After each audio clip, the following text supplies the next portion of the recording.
अस्सलाम वालेकुम। मैं एक और वीडियो के साथ हाज़िर हूँ और आज जो है वो मैं आपको बताऊँगा कि पूरी दुनिया ग्लोबली जितने कंट्रीज़ हैं वो रीसेट की तरफ जा रहे हैं और उसके कुछ वजूहात हैं जो कि मैं आपको समझाऊँगा। ये थोड़ा सा कॉम्प्लिकेटेड है लेकिन मैं कोशिश करूँगा कि आपको समझा दूँ। पूरी दुनिया जो है ना वो एक ही तरीके से चल रही है, एक ही वक्त में एक ही साइकिल पे हम चल रहे हैं। साइकिल वो वाली साइकिल नहीं जो हम चला रहे होते हैं, ये दूसरा साइकिल है जिसमें 5 स्टेजेस होते हैं। पहला स्टेज जो होता है उसको कहते हैं discipline is equal to prosperity. इसको अपनाया रोम ने अपने वक्त में और अपनी इकोनॉमी जो है उसको फ्लोरिश करके चलाया और काफ़ी अच्छा चला। फिर ब्रिटेन ने ऐसा किया, फिर फ्रांस ने किया, फिर वाहेमार ने किया और डच एम्पायर जो है वो फिर पुर्तगीज़ थे। उसके बाद आता है स्टेज टू। स्टेज टू में जब आप डिसिप्लिन को इग्नोर करते हो, कोई भी कंट्री डिसिप्लिन को इग्नोर करता है तो वो क्या करता है कि बोरो करने लगता है।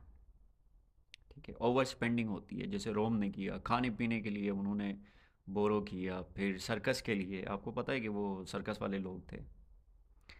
फिर फ्रांस ने क्या किया कि पैलेसिस पे खर्चे किए। फिर परपेचुअल वॉर्स पे उसने जो है वो खुद को झोंक दिया और ये सारा जो किया है इसने ये बोरो करके किया है और वो लोन लिया है जो वो रीपे नहीं कर सकता था।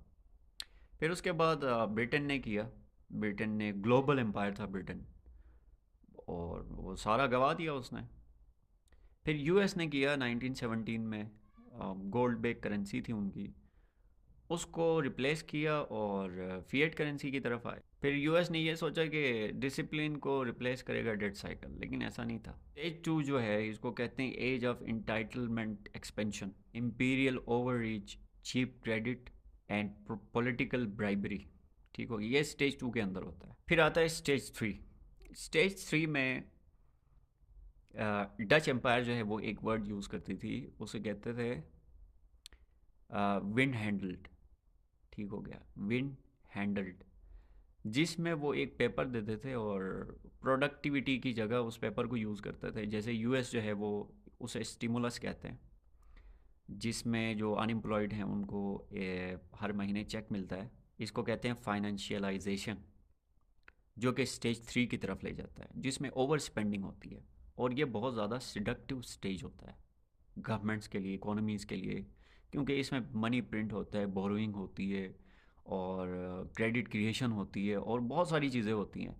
गवर्नमेंट को पता नहीं होता कि इसका जो है वो ये ओवर ड्यूज होंगे और हमें इंटरेस्ट पे करने होंगे, हमें अपनी लाइबिलिटीज़ को देखना है, हमें पेएबल्स पूरे करने हैं।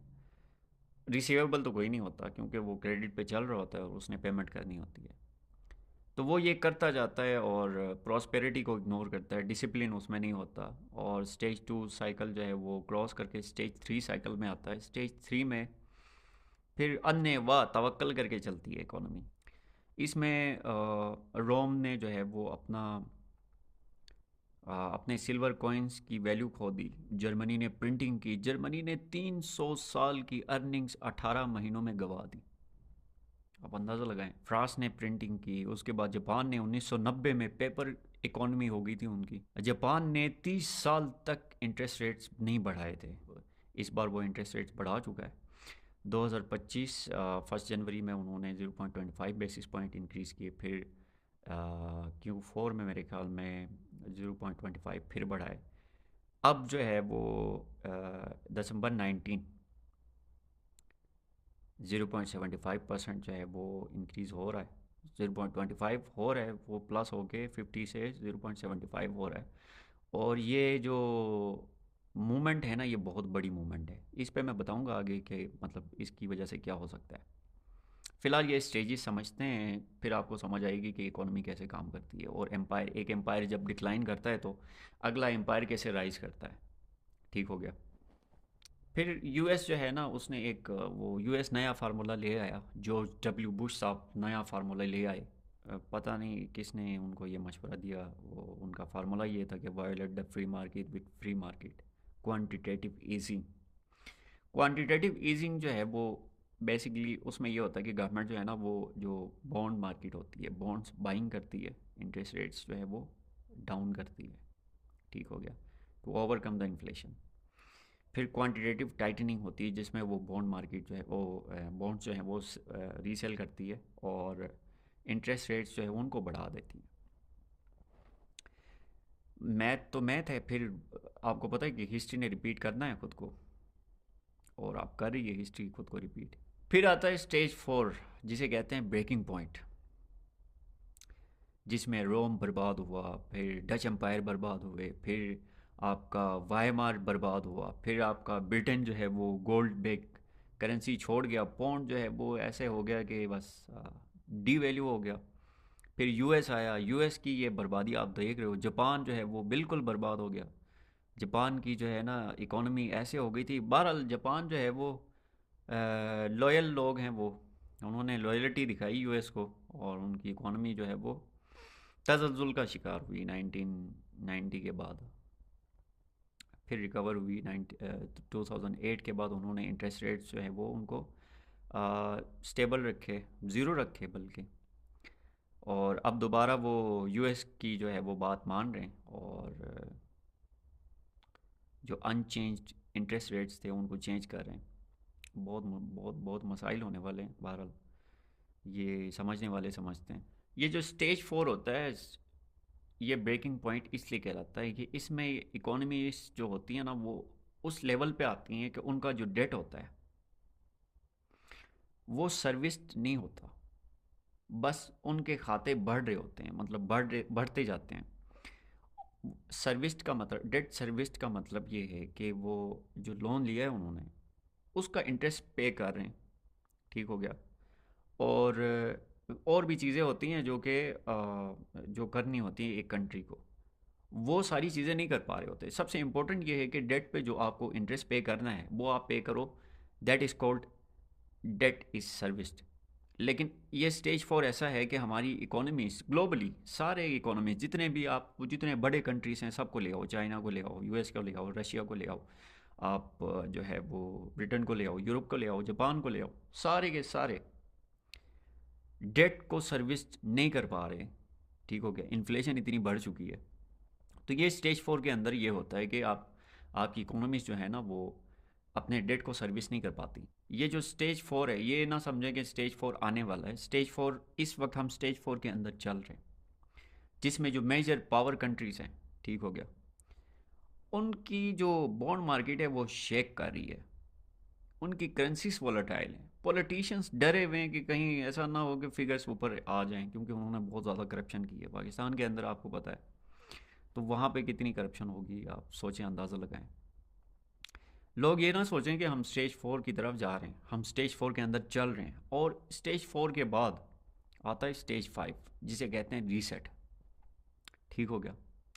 जो मेजर कंट्रीज होती हैं वो हमेशा हमेशा हमेशा रीसेट करती हैं, और एक इस पे भी वीडियो बनानी चाहिए। मैंने सोचा हुआ है कि इस पे वीडियो बनाऊं कि वर्ल्ड वार जो है वो अब तक जितनी भी जंगें हुई हैं वो जंगें किस वजह से हुई हैं। किसी भी डेट सिस्टम को ख़त्म करने के 3 तरीके हैं।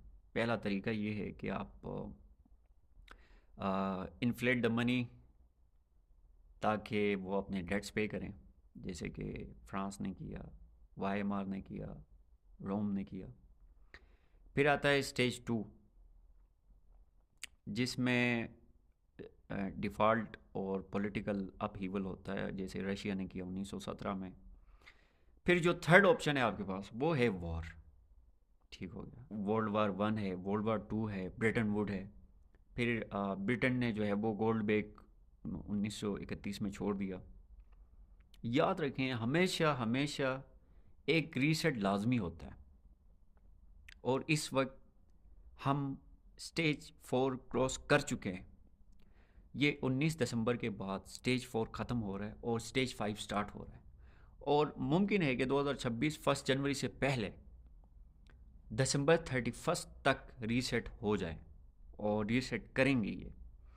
और मेजर, और ये ना सोचें कि एक ही कंट्री पे जोर आएगा वो, या फिर 2-3 कंट्रीज पे जोर आएगा, या फिर ऐसा होगा कि यूएस जो है वो जैसे रोम के बाद एक एम्पायर आई, रोम डिक्लाइन कर गया, अगली एम्पायर ऊपर आई, फिर डच आई, डच डिक्लाइन कर गई, फिर ब्रिटेन आए, फिर ब्रिटेन जो है वो डिक्लाइन कर गई, यूएस आ गए।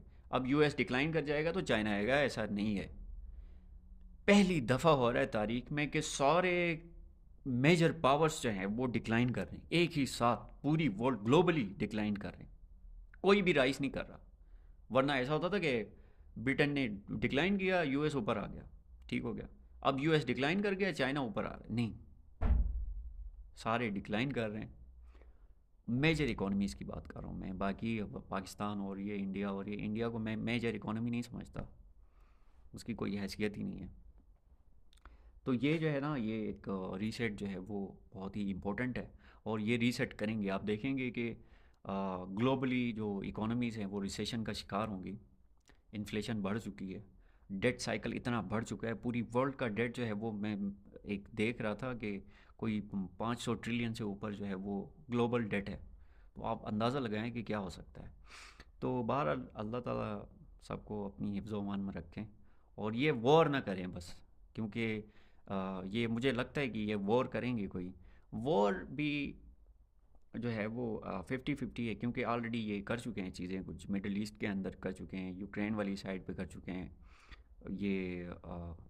उसके अलावा जो प्रॉक्सी वार्स हुई हैं, ये फ़लस्तीन है, गाज़ा है, ये सारे इन्होंने, यानी कलेक्टिवली इसको देखा जाए तो एक वर्ल्ड वार 3 ही है ये।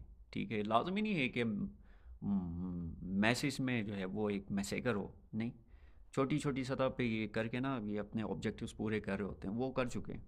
अब ये एक रीसेट जो है ना, ये लाजमी है, ये रीसेट करेंगे। इसमें जो है ना, ये जो न्यू सिस्टम है, जब रीसेट होगा तो जो न्यू सिस्टम है वो बॉर्न करेगा from the Ashes of the old one, ठीक हो गया। और ये बहुत इंपॉर्टेंट है करना, ये बहुत ज़्यादा इंपॉर्टेंट है। तो इस बार यही वॉर है, और एक नई जो है वो नया फाइनेंशियल सिस्टम जो है वो इंट्रोड्यूस करवाया जाएगा, जैसे कि पहले किया गया है। और हिस्टोरिकली अगर देखा जाए तो ये सारी चीज़ें इसी तरह हुई हैं, ठीक हो गया। तो अब भी यही हो रहा है, तो अपना ख्याल रखें, क्रिप्टो करेंसी की तरफ आ जाएं, डिजिटलाइज करें खुद को, और ब्रिज करेंसीज उठाएं बिफोर रीसेट, ठीक हो गया। मेरे अंदाजे के मुताबिक आपके पास 2-3 महीने हैं, 2-3 महीनों के अंदर आप जनरेशनल वेल्थ में हाथ डाल सकते हैं। जहाँ पे बैंक्स हैं ना, वहाँ आप कूद सकते हैं। मैं आपको ये ऑप्शन दे रहा हूँ कि आप वहाँ पे कूदो, और आपको मैं राह दिखा रहा हूँ कि आप यहाँ पे कूदो, ठीक हो गया। इंशाल्लाह आप प्रॉफिट में रहोगे, और ये जो कंस्पायरेसिस्ट हैं, इनकी कंस्पायरेसी का शिकार नहीं होंगे। आप अपनी तरफ से एक ट्रैक बना के आप उनको आप कनेक्ट कर सकते हैं। तो अपना ख्याल रखें, और वीडियो शेयर करें। थैंक